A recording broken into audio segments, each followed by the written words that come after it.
mendengarkan secara seksama seperti yang disampaikan Habib Taufik tadi malam, lebih baik mendengarkan daripada ngerekam pakai handphone. Nanti kalau mau jenengan rekam pakai handphone bisa langsung nanti setelah acara ini jenengan lihat di YouTube-nya Majelis Rasulullah, like, share, comment, and subscribe. Ya, daripada jenengan buka handphone, jenengan ngerekam begini, biasanya gak didelok dan jenengan kurang fokus ya. Ya nanti jenengan lebih baik mendengarkan saja. Kalau mau mendengarkan nasihat, karena adinu nasihat, karena ini jadi jenengan fokus ke mendengarkan beliau ceramah saja. Kalau mau kepingin ulangannya ya, ujiannya itu ulangan, jenengan bisa buka di YouTube-nya sehingga jenengan bisa fokus. Jelas insyaallah nggih kepada beliau kula sumanggaaken. Nah, Allahumma sholli ala sayyidina Muhammad.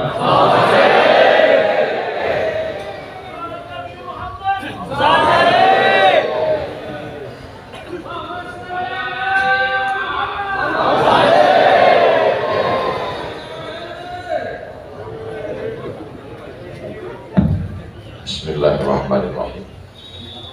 Assalamualaikum warahmatullahi wabarakatuh. Apa kabar semuanya? Sehat? Badannya sehat? Hatinya sehat? Pikirannya sehat? Dompetnya sehat?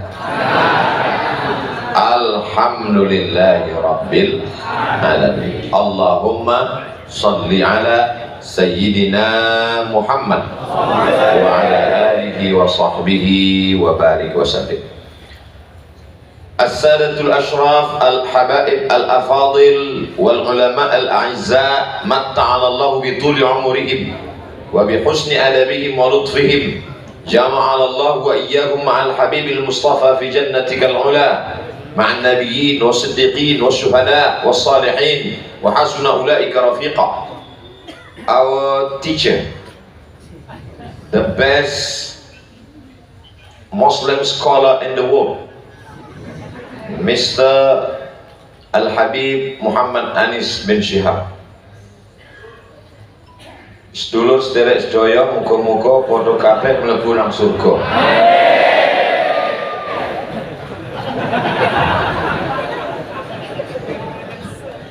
Ana berusaha untuk mengikuti bagaimana beliau. Jadi beberapa hari ini Ana perhatikan gimana beliau ngomong. Jadi ini baru dapat 10%-nya.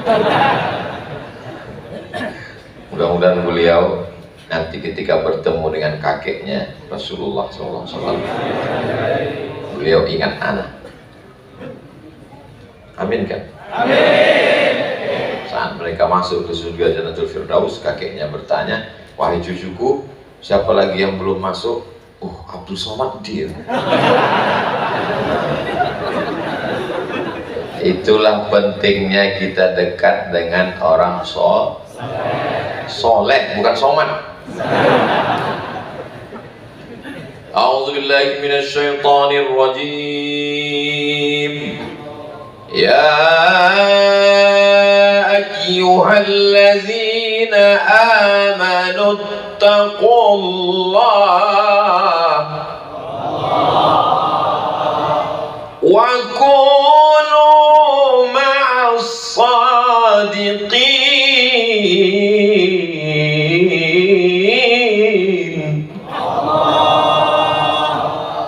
Ya ayyuhalladzina amanu, hai orang yang percaya bahwa setelah hidup ini dia akan mati dan dia akan menghadap Allah Subhanahu wa ta'ala.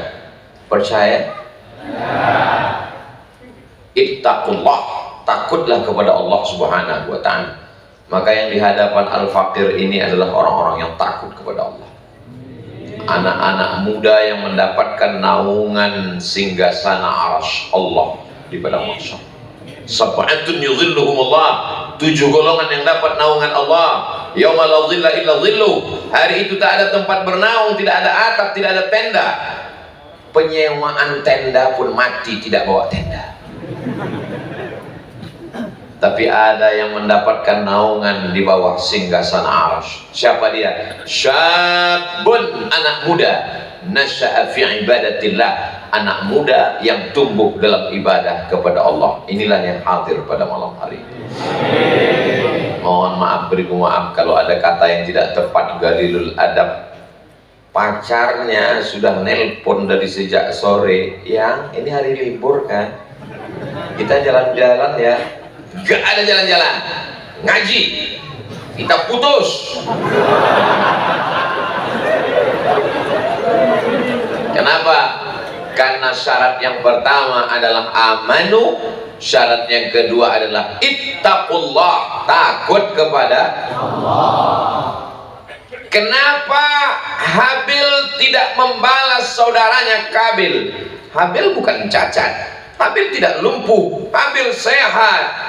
Tapi kenapa dia tidak membalas? Apa kata Habil? Inni akhafullah, aku takut kepada Allah. Makanya khotib hari Jumat naik ke atas mimbar, Alhamdulillah wassalatu wassalamu ala rasulillah, ya ayyuhalladzina amanu ista'inu bis-sabri was-salah, Allahumma fir lil muslimina wal muslimat.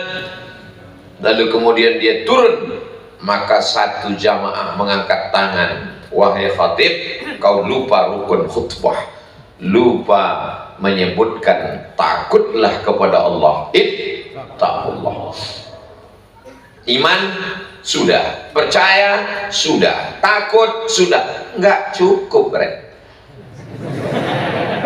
Mesti ada yang ketiga. Apa dia? Wa kunu ma'as shadiqin. Hendaklah kamu bersama dengan orang-orang yang benar. Alhamdulillah, ketiganya terwujud malam ini. Kita beriman insyaallah, amin. Kita takut kepada Allah insyaallah, amin. Yang ketiga, bersama dengan shadiqin, orang-orang yang tulus, orang-orang yang ikhlas. Yang berdiri ini, yang dikasih mimbar ini, yang disambut dengan tola'al badru alaina ini, yang dimuliakan di depan para habaib ini, belum tentu lebih mulia daripada yang duduk di ujung sana, tidak dikenal entah siapa dia di bawah pohon kayu. Boleh jadi Abdul Somad masuk surga karena doa mereka. Apa kata malaikat? Abdul Somad, pahala ceramahmu, pahala tausiahmu sudah habis. Karena kau ria, karena kau sum'ah, karena sehabis ceramah kau selalu melihat berapa like and dislike, siapa saja yang komen. Ternyata Ustaz Abdul Somad tadi duduk di samping Habib Muhammad bin Anis bin Syihab itu, yang dilihatnya apa? Yang dipikirkannya apa? Dia melihat wajahnya sendiri di TV depan, sedang menikmati, oh betapa hebatnya aku guys. Abdul Somad, pahalamu sudah dihabiskan oleh 3: viewer, follower, subscriber. Tapi ada para habaib yang kasihan melihat Abdul Somad. Mereka tidak melihat Abdul Somad sebagai ustaz, mereka melihat Abdul Somad sebagai salah satu dari umat Nabi Muhammad SAW. Kelembutan hati kakek mereka turun dalam darah sampai kepada mereka, lalu mereka meminta kepada Allah, berwasilah, bertawassul melalui Sayyidina wa Maulana wa Syafi'ina wa Zukhrina wa Qurrati A'yunina Muhammad. Ampunkan segala silap, salah, riya, sum'ah, takbur Abdul Somad. Lalu Allah membersihkan segala dosanya, dimasukkan Allah ke dalam surga Jannatul Firdaus. Datang seorang yang berkulit hitam memeluk Nabi Muhammad SAW. Kata Nabi, kenapa kau peluk aku? Aku bukan Quraisy yang putih gagah perkasa. Aku tidak kaya seperti Sayyidina Utsman ibn Affan. Aku seorang yang susah miskin melarat, hamba saya berkulit hitam. Dia berasal dari Nubia. Ini Mesir, ini Sudan. Antara Mesir dan Sudan ada satu kampung namanya Nubia di Afrika Utara. Warna kulit mereka di sana cuma 2, hitam dan hitam sekali. Ya Rasulullah, aku dengan segala kekuranganku. Apa jawab Sayyidina Muhammad sallallahu alaihi wasallam? Al-mar'u ma'a man ahab. Orang akan bersama dengan siapa yang dia cintai. Maka kebersamaan kita bersama para habaib karena cinta kita, karena ta'zim kita, karena ketulusan kita, karena keikhlasan kita, ini yang akan menghantarkan kita ke surga Jannatul Firdaus. Alhamdulillah, beruntung saudara-saudaraku yang ada di Malang ini. Kata Habib tadi ketika melihat tulisan air minum jus di bawahnya ada Malang. Ini bukan Malang Ustaz Abdul Somad, kasihan sekali kalau Malang. Ini Mal'an, penuh dengan rahmat dan kasih sayang Allah. Hadir, itu yang berada di balik-balik tiang. Boleh jadi mereka lebih dulu masuk surga dari Abdul Somad. Diambilkan. Ini muliakan Allah Subhanahu wa ta'ala. Manusia sekarang kalau mau ngumpul-ngumpul rame-rame mesti beli khamar, mabuk. Kalau ngumpul rame-rame mesti buat maksiat dosa judi supaya lebih asik. Kalau ngumpul rame-rame mesti pakai sabu narkoba. Biaya ke neraka itu mahal ternyata. Malam hari ini kita datang kemari bismillahirrahmanirrahim wa antasamtu billah la haula wala quwata illa billah. Datang, duduk, dengar, diam. Ngantuk-ngantuk dikit nggak apa-apa. Seumur-umur Al-Fakir Abdul Somad Tausiah nggak pernah marah sama jamaah yang tertidur. Jangan di sana, kenapa ketiduran? Kalau ada jamaah tertidur, itu menunjukkan hatinya tenang. Orang yang pergi ke diskotik, bayar, lagu dangdut, lagu K-pop, lagu R&B, lagu metal, yang dicari adalah ketenangan. Orang beli ganja, dia hisap, marijuana, yang dia cari ketenangan, mau fly in the sky, terbang ke awan. Mereka yang pakai sabu dan narkoba, apa yang mereka cari? Mereka mencari ketenangan. Tiba-tiba ada jamaah, belum pengajian, baru ngelihat wajah khotib, udah tenang. Siapa khotibnya? Itu Ustaz sama dia. Itulah ustadz yang paling berhasil. Ayatnya belum keluar, hadisnya belum keluar. Huwallazi anzalas sakinata fi qulubil mu'minin. Makanya nanti kalau ada adik-adik pas lagi ngaji ditanya, "Kenapa kamu tertidur?" Huwallazi anzalas sakinata fi qulubil mu'minin. Kenapa kamu tertidur? Ala bizikrillahi tatma'innul. Orang Amerika, orang Eropa, uangnya banyak, mobilnya mahal, rumahnya megah, mewah. Jam 2 malam matanya terbuka, orang iso turu,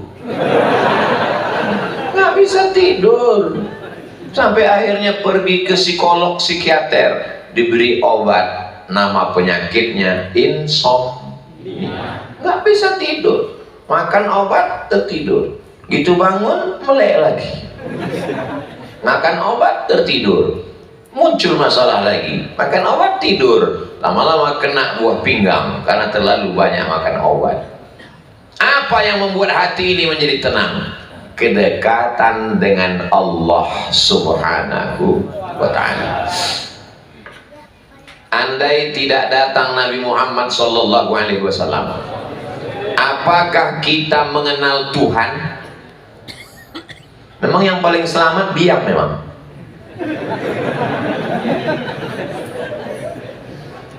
Datanglah seorang laki-laki menemui Imam Abu Hanifah Nu'man bin Sabit yang terkenal dengan Imam Hanafi, lahir tahun 150 Hijrah, meninggal tahun 150 Hijrah di Kufah, Irak.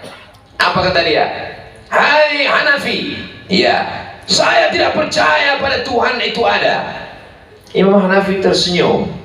andai kau naik perahu, ya, perahumu sampai di tengah laut, ya, sampai di tengah laut datang angin puting beliung, dipukul ombak, dihempas gelombang, perahumu menabrak karang dan pecah hancur berkeping.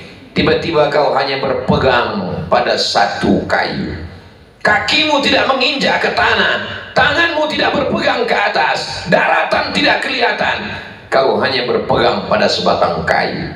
Adakah dalam hatimu merasa ada Dia yang Maha Kuasa di sana? Jawab dengan jujur. Ya. Adakah dalam hatimu merasa bahwa ada Dia yang Maha Kuasa di sana? Iya, itulah Allah.